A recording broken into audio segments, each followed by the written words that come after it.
kabaliktaran ng swerte. Mukha lang inosente pero pwede magrebelde. Ginagawa kong kapre ang bawat mga duwende. Kung minsan ng kulay-pulay ginagawa kong berde.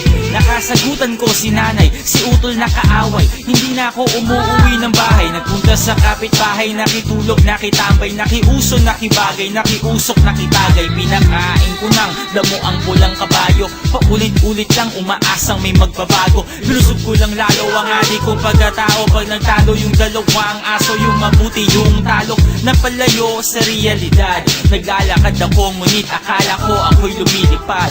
Naging tamang hinala, panay maling akala. Hinahabol ko ang tama at mukhang mali na akala. Gusto kong maglaya, gusto kong mga pangarap kong mangyari agad. Gusto kong lumangoy, gusto kong lumipad.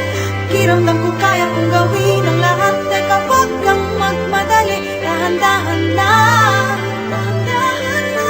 Tayo ay para lang humahakbang paakyat ng hagdan. Ang kalaban ko ay nasa likod nakangiti. May inaalok siya sa akin, di ako makahindi. Hindi sila nakaitim, bagkus nakaputi. Nung ako'y nakatikim, hindi na ako umuwi sa aking tunay na buhay. Humaba lang ang sungay, ang patunay-nunay. Ang lakad ko ay pasuray-suray. Ako ay uminom ng lason kahapon. Umaasang yung taong yun ang nasa kabaong. At ako ay nilamon ng buhawi. Inanod ng ugali kong simbaho ng pusali. Sa sobrang bangis na gawa nila akong itali. Ang buhay ay tungkol sa kung paano ka bumangon at bumawi. Sa aking pagbalik sa liwanag ay nasilaw. Nasanay sa silid na laging patay ang ilaw. At kahit na nasasabon, wag kang tatalon. Sa bawat bagyot ng daang laging may pag-asa ron. Gusto kong maglaya, gusto kong mga pangarap kong mangyari agad. Gusto kong lumangoy, gusto kong lumipad. Kiramdam ko kaya kong gawin ang lahat. Teka, wag kang magmadali, dahan-dahan lang.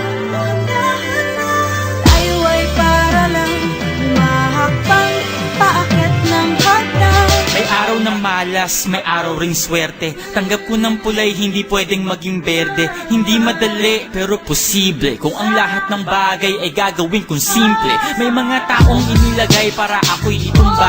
Isang kalabit na lang at ako'y puputok na. Ganto ata talaga kapag ang puno ay mabunga. Binabato-bato ng may mahulog at makuha. Sa aking kahinaan ay naging malakas. Lalo akong tumingin paloob, imbis palabas. Isinapuso ko, di ako masyado nag-isip ng kung ano-ano. Lalo ko lang niyakap ang inip. At ako ay nagpasakop sa programa. Sa tulong ng aking mga bagong kasama. Ako ay nakabangon sa kama. Muli kong nasilayan ang isang bagong umaga. Gusto kong maglaya, gusto kong mga pangarap